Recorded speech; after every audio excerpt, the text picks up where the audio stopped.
Kembali di berita utama, seorang siswa kelas 7 SMP yang baru menginjak usia remaja 13 tahun diduga menjadi korban bullying atau perundungan pada Oktober lalu. Masa depannya yang masih panjang terenggut sia-sia.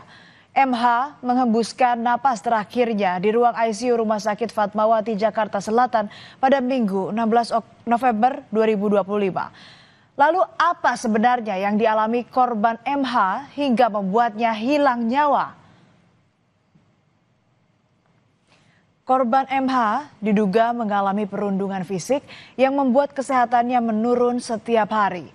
Kondisi tubuh yang kian lemas membuat MH sulit beraktivitas hingga harus dibawa ke rumah sakit. Setelah sepekan dirawat intensif di ruang ICU Rumah Sakit Fatmawati, Jakarta Selatan, korban pun menghembuskan napas terakhir. MH meninggal setelah mengalami koma karena gangguan syaraf di kepalanya yang berimbas pada fungsi penglihatannya.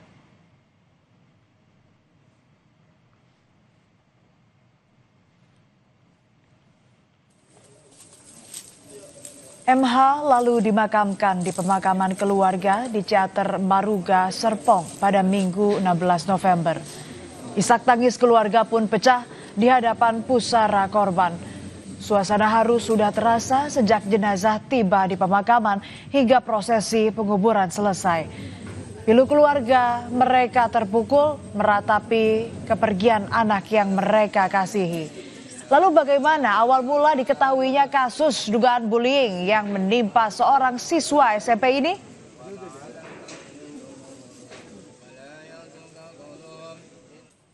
Keluarga bilang korban diduga dirundung teman sekolahnya pada 20 Oktober lalu.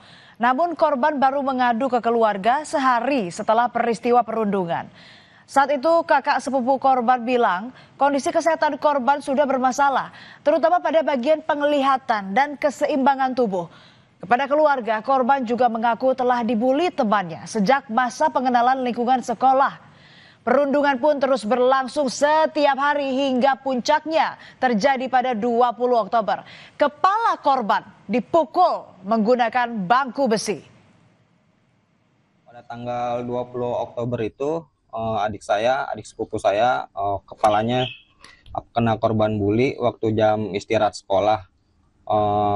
Dia baru ada pengaduan ke pihak keluarga pada tanggal 21 Oktober tuh. Baru ada pengaduan. Pengakuan korban tuh dari masa MPLS ternyata udah dipukul, ditusuk-tusuk pulpen tangannya. Oleh orang yang sama? Orang yang sama juga. Usai mengalami perundungan fisik, korban MH tidak langsung bercerita kepada orang tua. Keluarga bilang MH sungkan bercerita ke keluarga karena kondisi ibunya saat itu baru keluar dari rumah sakit dan sedang masa pemulihan. Namun setelah ibu korban mendesak karena melihat pergerakan yang tak biasa dari korban seperti jalan yang linglung dan gerakan mata yang janggal, barulah korban mengaku kalau ia telah dipukul oleh teman sekolahnya. Ibu MH pun kaget dan langsung melapor ke sekolah. Usai keluarga korban melapor ke sekolah, upaya mediasi pun dilakukan. Sepupu korban bilang keluarga pelaku awalnya berjanji akan menanggung seluruh biaya pengobatan.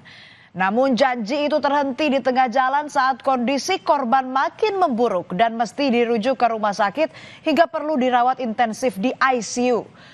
Keluarga terduga pelaku tiba-tiba lepas tangan. Nah, kita sebagai pihak keluarga tanggal 22 Oktober tuh baru ke pihak sekolah kayak mediasi gitu ke si pelaku juga sama guru-guru. Nah, udah gitu selesai, pihak si pelaku mau bertanggung jawab sampai sepenuhnya untuk biaya pengobatan, dan pada kemarin biaya pengobatan kita ke Fatmawati dan ternyata si pihak pelaku sudah kayak lepas tangan gitu, malah dari pihak keluarga kami disuruh cari pinjaman uang.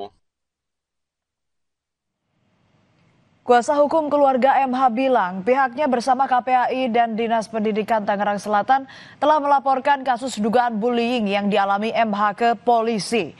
Keluarga berharap pelaku dapat segera diproses hukum. sampai saat ini kemarin kita nanya ke pihak PPA Polres, bahwasannya ini laporan itu dari KPAI, Bang. KPAI sendiri yang bikin laporan. Dari UPTD PPA juga bilang, Dindik pun juga bilang katanya laporan karena viral.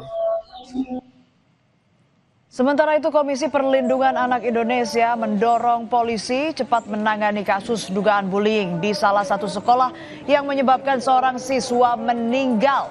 Menurut KPAI, proses hukum bertujuan agar keluarga korban mendapat kejelasan soal penyebab kematian korban dan sesuai dengan amanat undang-undang soal kekerasan yang melibatkan anak.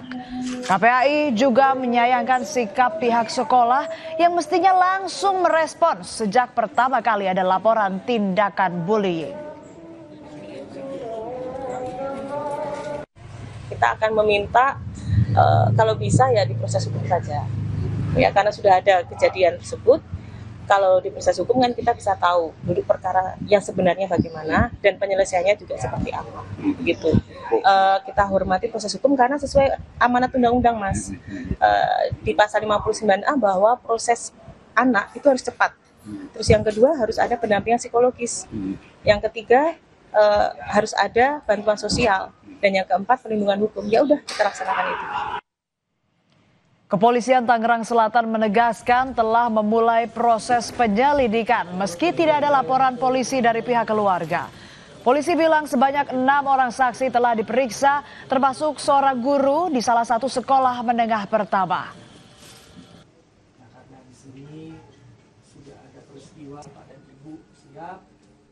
Kami sudah melakukan rangkaian penyelidikan. Nanti sudah ada pemeriksaan Pak, saksi-saksi Ya, terkait. saat ini yang kami sudah periksa sudah total ada 6 orang saksi. Ya, dari pihak sekolah juga tentunya ada yang kita lakukan pemeriksaan. Wakil Wali Kota Tangerang Selatan yang juga ikut melayat ke pemakaman siswa MH yang diduga jadi korban bullying, bilang pemerintah daerah telah berkoordinasi dengan sekolah dan komite agar tak ada lagi kasus pembulian di sekolah.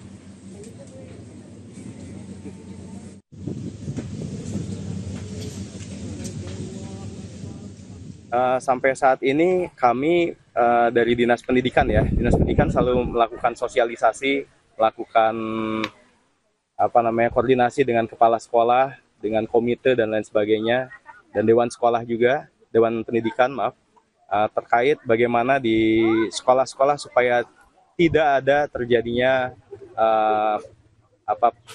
perlakuan bullying terhadap siswa-siswi di sekolah. Sementara itu, merespons kasus meninggalnya siswa SMP diduga karena bullying, Menteri Pendidikan Dasar dan Menengah atau Mendikdasmen Abdul Mukti akan membentuk tim khusus di sejumlah sekolah. Abdul Mukti bakal membentuk tim pendekatan yang lebih humanis, komprehensif, dan partisipatif. Berbagai lapisan akan dilibatkan mulai dari orang tua, murid, dan juga masyarakat. Dengan dibentuknya tim khusus, diharapkan berbagai kekerasan yang terjadi tidak terulang lagi.